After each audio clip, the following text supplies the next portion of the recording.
Hey, I'm Vosk, and I've done a lot of crypto mining over the years. I don't know everything, but I've learned a lot. I made a lot of mistakes, and I do a lot of things differently in retrospect. Today, I want to talk about what would I do if I was getting into mining today. I'm going to kind of take a specific scenario, one that applies to me several years ago, and I think honestly applies to most people as well. I have one simple goal with this: to maximize my return. I want to hopefully be wealthy by the end of what would I do differently today.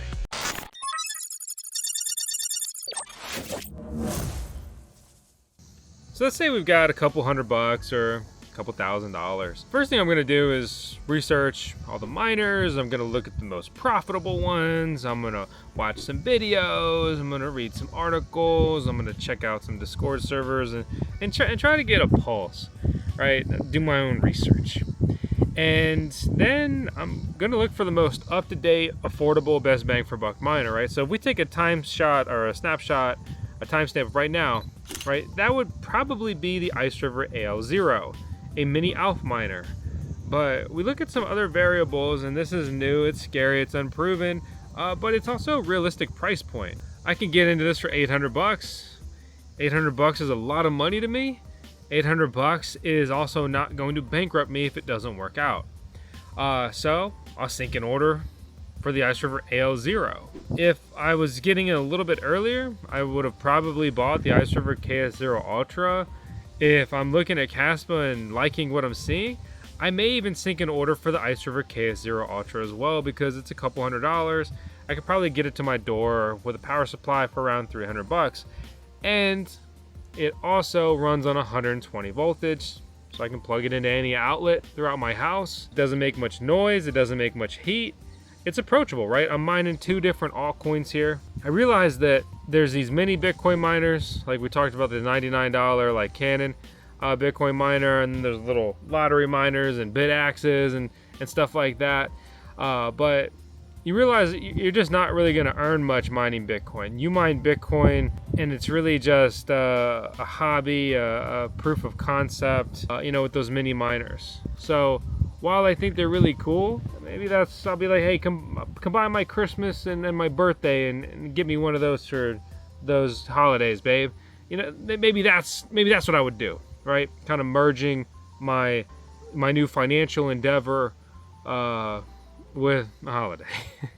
I'm serious though, right? Because like years ago, I was like, hey, like, Alexa, can you get me a ledger for Christmas? Like that's what I want, because I think it's cool. It was actually, I bought the little touchscreen one. They totally just swept this one under the rug. They abandoned support for it. It was so cool, like as a concept, and then so abandoned and just shitty as a product. Really left a bad taste in my mouth with that company. So now I've got, let's say I get that, and I've got 3 mini miners, and I'm mining Bitcoin, I'm mining Kaspa, I'm mining ALPH, and I'm mining these coins, and I'm very focused on my break even, right? I'm very focused on my break even because it's, how much am I really earning from this? I'm not playing the longest game. Like I put, say, $1,000 in, I'm trying to make my $1,000 back and then kind of see where we go from there. Along the way, I'll have to learn about Ethernet if I don't know. I'll need to probably upgrade my router or build like a mesh network in my home, and then run an Ethernet cable off of that. Or maybe I just buy a 50-foot one and run it across my house like I did back in 2017, because I didn't know what the hell was going on. Either way, I got to get internet to these things so they work. And then, I'm starting to think, like, what are realistic goals for me? Like, okay, like I'd like to own 1 Bitcoin eventually. I'd like to own 5 Ethereum. I'd like, 1 million Dogecoin. I start to kind of think about a basic portfolio. I don't want to get too lost in the sauce, right? But I need to start to build a portfolio and anchor myself, right? So I'm looking at Bitcoin, I'm looking at other coins, and I think like 5 is a good number, right? Maybe get like Bitcoin and ETH, and then I've got 3, different coins. Maybe that's ALPH, maybe that's the Kaspa that I'm mining, maybe that's Doge, or maybe I trade those out and I get something else. If I want to be super conservative, and this is very risky for me, when I'm mining, I can also trade more often and trade out into pegged stable coins like USDC and USDT, right? These coins are pegged to the dollar, and I can basically lock in my returns. I could also sit in the coin and hope it goes up, and then maybe I'm mining $1, $5, $10 a day and it doubles, and in retrospect I was mining $2, $10, $20 a day. Or it could go down and I could have worse returns in retrospect. That's the nature of the beast. That's the double-edged sword with that mine and hold strategy. Over the last couple of years, mining and holding has proven to be the best strategy unless you're mining and selling into a different coin that is doing even better. Mining and selling into stable coins has been one of the worst strategies, as cryptocurrencies have generally trended upwards. So some things to keep in mind there. So at this point, right, I've got my little stash of miners, and now I'm starting to think like, what's next and what's feasible? What can I do? So maybe I start researching, electricity. I watched that VoskCoin guy. He's got that 1-hour video on everything I need to know on how to set up ASIC miners. It's got the electricity guide in there. It's got all kinds of stuff. We have a standalone guide too. And I'm like, okay, I want a 30 amp circuit, 240 voltage, Mr. Electrician. And, so he's like, okay, that'd be $350, loser. And I'm like, okay. And then he installs it. And now I'm like, okay, let me get a mining PDU. And I really like the Altera mining PDUs, coupon code, VoskCoin, save some coin, link, sports channel if you use it, all that stuff. I'm not bringing this up to just shill you gear.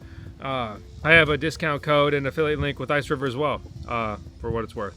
You can also buy from resellers and so forth. But the point is, right, I need, or I want a PDU to break up the circuit, right? So I buy a PDU, maybe I'm doing this in my garage or something, or a spare bedroom, and I can open a window.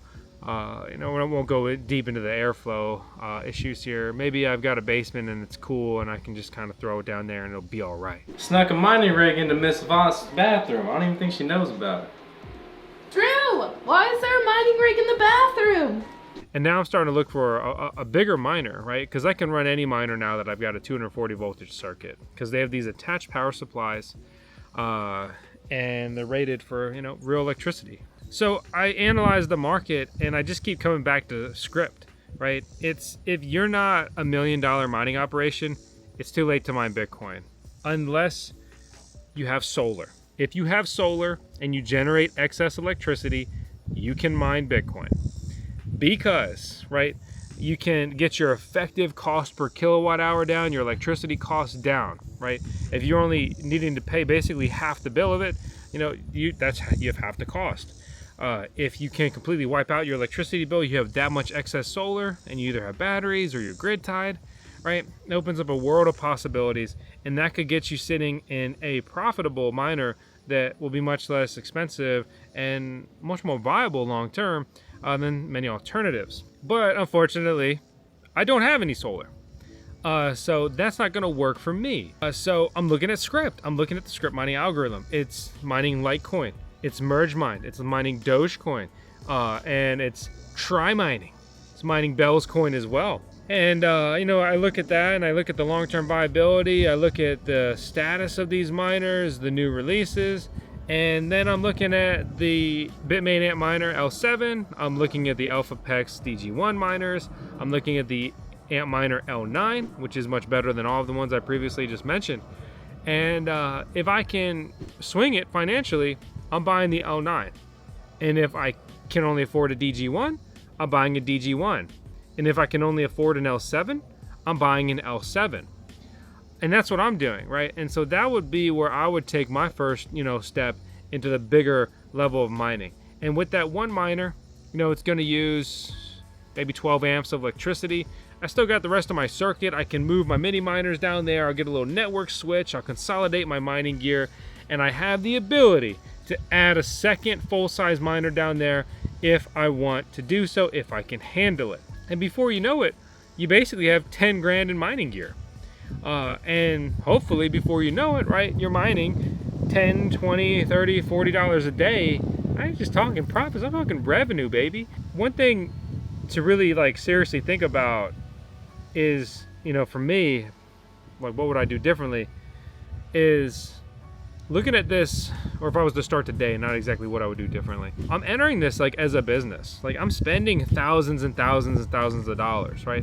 What if you were gonna go start a pressure washing business or a painting business or you know, any other business, right? You have a pretty low upfront cost, potentially, how you go about it.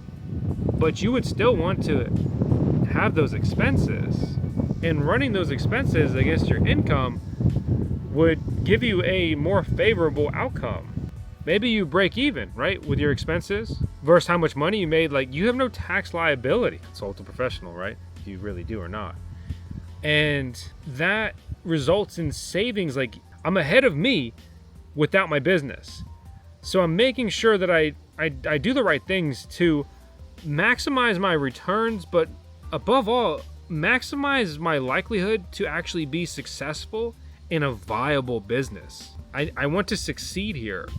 And sometimes in business, especially when you're getting started, surviving is succeeding. Surviving is winning. The average small business fails within the first 2 years. The average business in crypto doesn't even make it a year either. So I made that stat up, but I'm pretty sure it's true. Look around. You know, that's kind of where my head's at. That's what I'm thinking. And, you know, I'm obviously, this is kind of without saying, I should have said it earlier. I'm analyzing my electricity rate. If my electricity rate is, you know, 30 cents per kilowatt hour, like, it's just never really going to be feasible, man. If it's like, you know, 8, 10, 12, it's possible.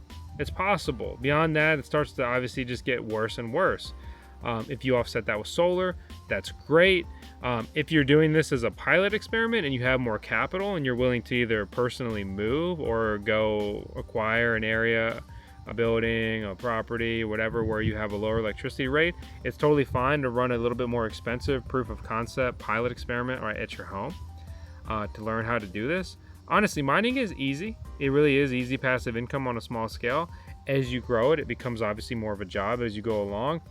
But if you've never done anything like that, it is more challenging, much like getting behind the wheel of a car, right? So as we close out this video, you know, that's kind of my initial thoughts there. I used a snapshot of like current time, what I would do. And you can just replace that in a year with the new hot little mini miner, right? But the point is to not, like, I don't want to get into gear at a cost that's way over my head. It's a little bit different than how I went about it when I personally started. I maxed out several credit cards. I mean, I didn't have any money, man. You know, I had several $1,000s and I owned like 5% of my house. Maybe my car was paid off or half paid off. And I owned my Miata outright because I bought it for $2,000 cash. But the point is, you know, I was very bullish then. I threw it all on the line. And it worked out. I'm happy for that. You know, I made some money. I lost some money. I had some expensive lessons, but, you know, it worked out. The biggest thing is, like, you know, I just kept working and grinding, and I kept learning, and I kept pushing. And, you know, I didn't have weekends out. I worked the weekends. I worked my full-time job. I worked on VoskCoin content creation. I worked on the VoskCoin mining farm I was building. You know, I never stopped. The biggest thing, like immersion, right? And I ain't talking about immersion mining. I'm talking about, like, I'm being fully immersed. I would actually, you know, speaking of immersion mining, I would do small scale immersion mining if I was in a neighborhood with an HOA and stuff like that. It's real clean, it's real sweet and easy, quiet, right? This is the real kicker there, efficient. Very cool stuff. But yeah, the big takeaway, right, is the mindset. I'm looking for the best bang for buck, the most affordable, the newest, the most lucrative, like the most viable mining rigs I can get right now. Like, I'm not buying a miner that is a year old, generally speaking, or definitely not a couple years old, or like an old miner for a newly mineable coin or ASIC mine coins and things like that. You have to understand the life cycle of mining hardware, and I'm just trying to set myself up for success, getting the cutting edge tech at hopefully the best price I can, and working within my budget, my scenario, my house, you know, what's available to me, and again, just that risk tolerance. Yeah, so that's really like all my thoughts here for today. It's really just going to come down to you, your goals, risk tolerance, and just got stung by a bee. This is a good place to stop. It's a good stopping point. So we'll close this video with 10 seconds of tails. And before that, 10 seconds of me on track in the VoskCoin Bitcoin Super. That thing is so fun. It's a fun conversation starter. It's a fun piece of the business. And You know, I really enjoy hitting the track. I do time attack and things like that. I didn't get the results I was hoping for at Grid Life this weekend up at Lime Rock Park, but I dropped my PB by 3 seconds there, and you know, broke a couple things on the car, fixed a couple of things, made it out in one piece. Well, I did. You know, I lost a piece of the car, but it was still one piece overall. But yeah. Anyway, if you've never hit the track, it really is a good time. Thanks for watching. I'll see you on the next one. Hey, you want to buy a mining rig? Do you want a pretty good price on it and pretty fast shipping? Then you may be looking for ASIC Marketplace. Click our link in the video description below to not only support our channel, but support yourself with the coupon code we've got right next to it.